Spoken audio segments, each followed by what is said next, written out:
Hey everybody, it's Tammy C. Walker, the owner of Dreams Are a Reality. Oh yes, I create this channel to provide light and love. How you all doing? I am doing okay. It's been a minute since I've been able to do a video. I was still keeping up with my shorts, but doing a regular video has been quite challenging.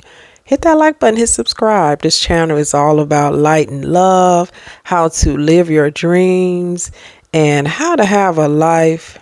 Hey, I'm going to have to take it in a different direction. How to have a life of freaking peace. Of peace. Because, baby, peace is the most valuable thing that you can have on this earth. You can have all the money. I'm talking millions, billions.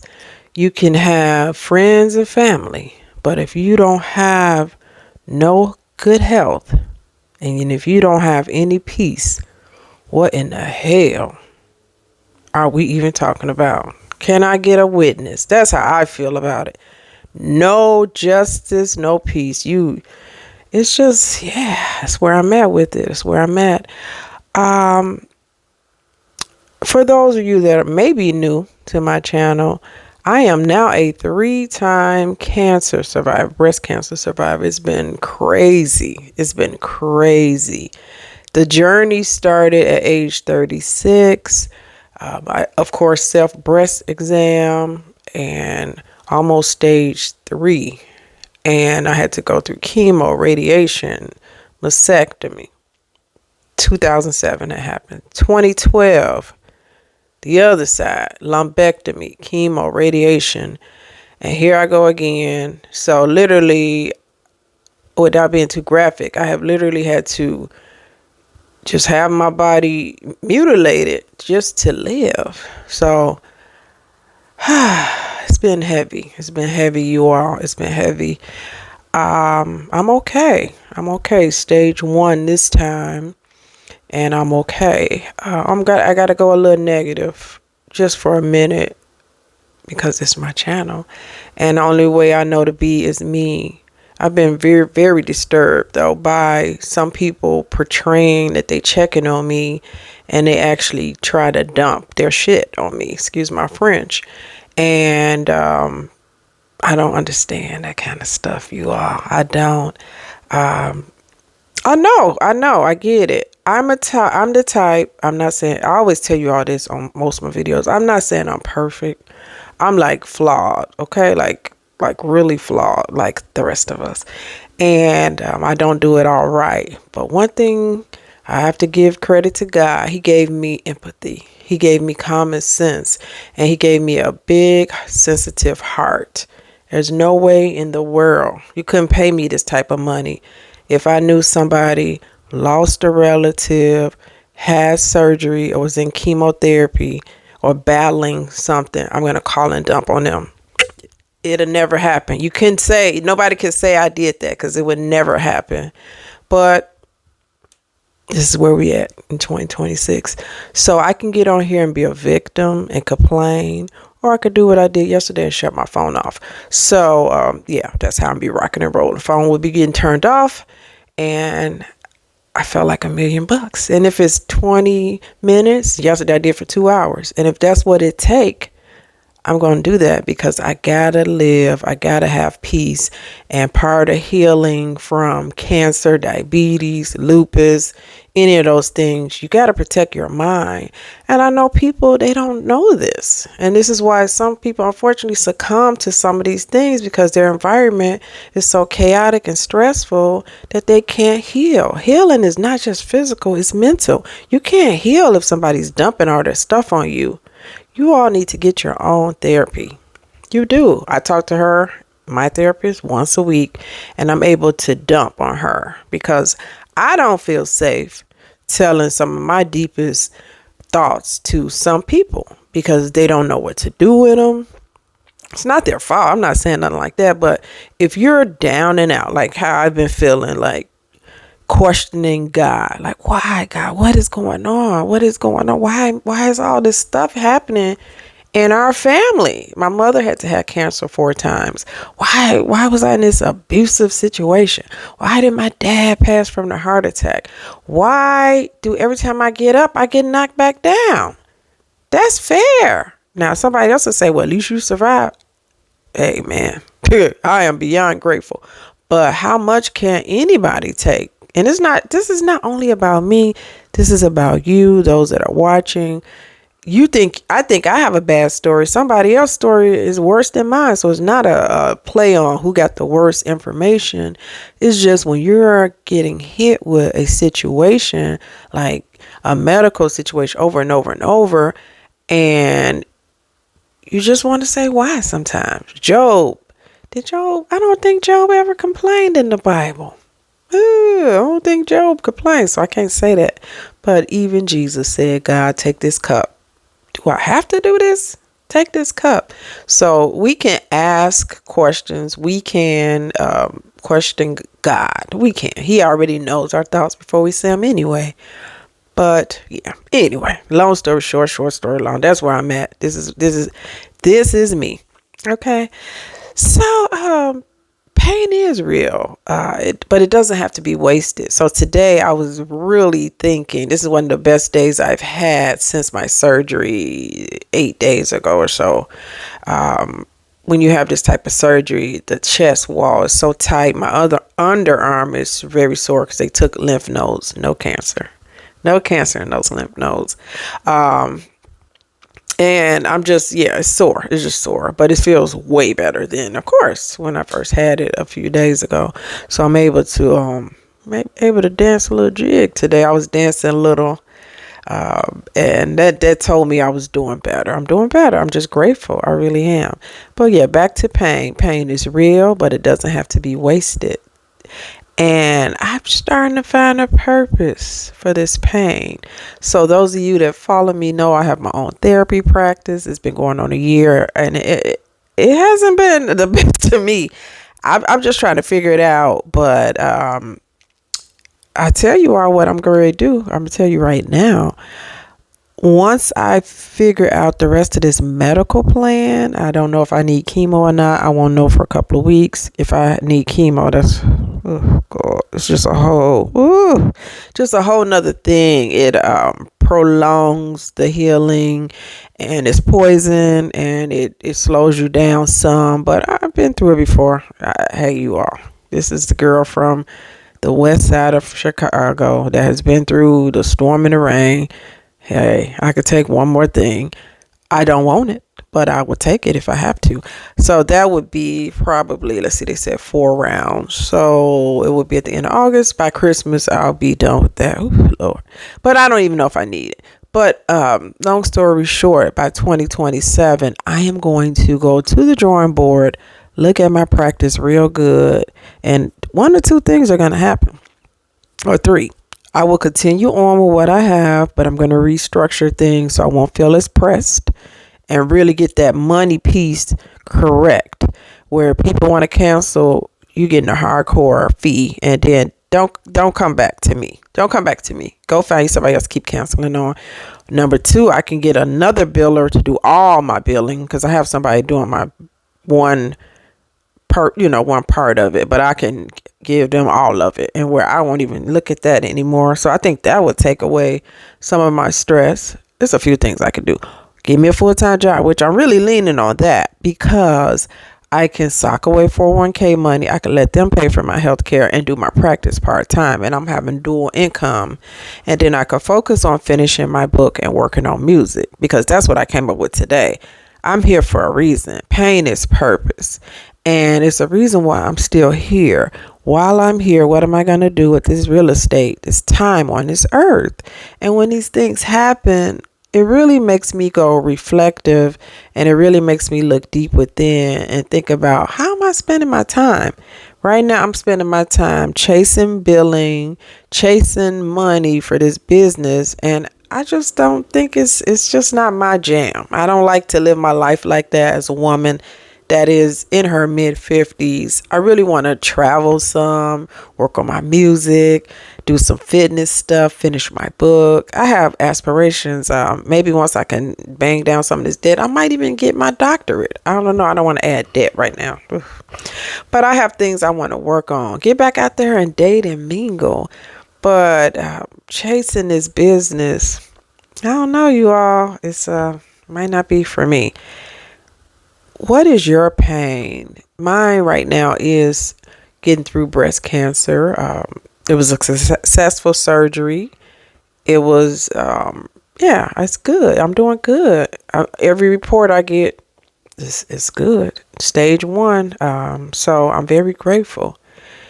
What is your pain? Yours may not be breast cancer. It may be lupus, diabetes. It may be an autoimmune disorder. It may be stress. It may be high blood pressure. It may be your kids. It may be your spouse. It may be your marriage. It may be your job. You may not have a job. What is your pain? It may be your childhood trauma. What is it? It's okay to not be okay, but it's not okay to walk around in that pain. In 2026, the way mental health is pushed out, mental health support, mental health awareness, we got to stop being prideful, and we got to get up on that phone and get you some support. A lot of your jobs have employee assistant programs. Those programs offer 6 sessions a year, 8 sessions a year, 10 or 12. Some even go as high as 20. Spring Health, Modern Health. If you have Aetna, they have an EAP. If you have United Healthcare, your EAP is Optum. And you already know Blue Cross Blue Shield is the king of them all. They just straight up pay for your therapy. You may have a copay. And if your deductible is not met, you will have to pay out of pocket until it's met. It just happened to me. My deductible was not met, and my therapist was not getting paid. And so now, of course, it's met with all this surgery stuff, so she can get paid.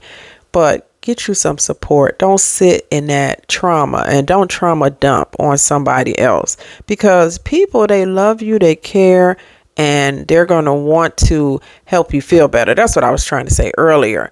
I can tell a friend, I could tell my sisters, my grown niece, I can tell them all my deepest feelings, even when I feel down and defeated or sad, feeling sorry for myself, which I felt maybe 3 days ago.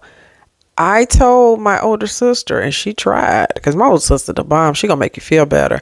But I know that's a lot to dump on her. And then when you dump that kind of stuff on somebody, they love you so much, they want to help you feel better. They start saying any old thing, and, not even like on purpose. They just want to help. And if you think about it, if you call somebody and be like, oh, I have breast cancer. That's what I did to my ex-boyfriend recently. And, he tried to take it. I'm sure that probably really terrified him. He's avoidant anyway. And so that's a lot to dump on somebody. It really was. He did good, though. He did good, but neither here nor there. We're not going to talk about that right now. But when somebody dumps on you that they're feeling discouraged, defeated, hopeless, heartbroken over the diagnosis, what can you say that's going to make them feel better? It's not the person's fault who you're telling. That's a lot to put on somebody. So I don't feel safe. I didn't feel safe when I went through a breakup, because people were saying some strange stuff, but they don't mean no harm. They just want me to feel better. So they're going to say, I'll forget him. They're going to start talking about him or whatever to make me feel better. And that's fair, because I'm their sister or friend. Sorry, y'all. That was my sister calling. But that's why I go to therapy, long story short, because I can just say what I want and she gets me. And I don't feel ashamed. I don't feel judged. I don't feel she just gonna blurt out anything to make me feel better. But she trained to do that. And so, yeah, that's what I'm trying to say. Okay, you all. Since April, being told, yes, you have breast cancer again, it was heavy. It was really heavy. And it's been a journey. I had 13 doctor appointments, 13. And I have to go to another one, 2 more on Monday. So that's going to be 15. So this is since April. It's a lot. It's a lot. If you are in the dark right now, You don't have to force a smile. Sometimes you don't want to smile. Sometimes you don't want to talk. Sometimes you don't want to pray. Sometimes I can't read my Bible. Sometimes because I just feel so heavy. And it's okay. Do what you can during that time. But you can use your pain for a purpose. I remember when my mom passed, I would sit in my living room and cry. I would talk to her in the evening when she was alive. So that would be the time after work where I would just be so down and out. So I did that for a couple of months. And finally I said, I can't keep crying like this. I went in and enrolled in a music production course. Sit me and like 4 other 19, 20-year-olds, this 40-year-old woman working on music. And it really soothed my soul. So find purpose in your pain. Whatever you're going through, you can process it. But once you've done that, how can you turn that into a rap song? How can you turn that into your clothing line? How can you get on your health journey because of that pain? It doesn't mean changing the world today. Sometimes purpose is just encouraging one person. Sometimes purpose is helping one person. Sometimes purpose is helping yourself. It's writing a song. It's writing a poem. It's journaling. It's going for a walk. It's rubbing your pet. It's saying hi to your nieces and nephews. In my case, great nephews too. And it can be listening to others. Listen, you all, check this out. Just because I was diagnosed with breast cancer, it doesn't mean I can't be a support to others. But I be god dog if I'm going to be the one where you say you're calling to check on me and you're dumping on me. That's just not fair. That's not fair. I still can listen. I do listen. I'm going to listen right now in a few minutes because I'm a therapist and I got somebody at 9 o'clock. So I can still listen. I'm not saying my ears are all messed up, but I'm saying let's be cool. Let's be fair. That's all. So in closing, let's just talk about some simple ways to build purpose. Don't isolate, although I love it by myself, y'all. I love it. I am an introvert. I'm an extrovert, but I'm an introvert. And I love being by myself. I sit over here and watch these crime shows. I was just jamming out to some Shaka Khan, Whitney Houston, all kinds of stuff over here. Usher. Did a little karaoke. Oh, yeah, I'm good. I'm good by myself. But don't isolate all the way. Reach out to others who are hurting. Healing often happens in community. But still, beware. Buyers beware. Just don't let nobody dump on you. I'm really funny about that. I don't like that. What is your story? Turn it into a video. Start a YouTube channel. Maybe TikTok. I don't do TikTok, but I've been hearing some good stuff about TikTok. I saw a commercial where this young lady said she was a tutor. She started out with a few followers. Now she's tutoring to millions of math. I was like, whoa. Love it. Always practice gratitude when you're in the trenches. What can I say I'm grateful for today? Life, dancing, music, my family and friends rallying around me. I just finished a training for this new company I'm working under. I'm ready to help some clients today. Not a lot, too, and I like that. I have food. Look, my friend brought me a whole bunch of naked juices. I know people are like, that's a lot of sugar. I don't care. She brought me like 6 of these or so. So I've been drinking them per day. Just grateful. Grateful that I feel better, less sore today. So find 1 or 2 small things to be grateful for each day. The doctors and the nurses, the surgeons. My God, they've been taking care of me. They treat me like a queen. Northwestern Hospital, downtown Chicago. That's why I'm still here. Besides God, I always say God first. That surgeon 19 years ago. Whew, now that make me want to cry. 19 years ago. And I'm still here. And that's the same surgeon I have to this day. So find what you can be grateful for. I'm grateful for Dr. Beth Key, my surgeon. Alrighty, you all. I'm out of here. Gotta call my sister. My road dog. Pain is a chapter. That's not your whole story. Drop in the comments, you all, What are you finding your strength today? Yeah, she calling back. I gotta go. And yeah, God bless you all. God keep you all. Thank you for watching. Bye bye.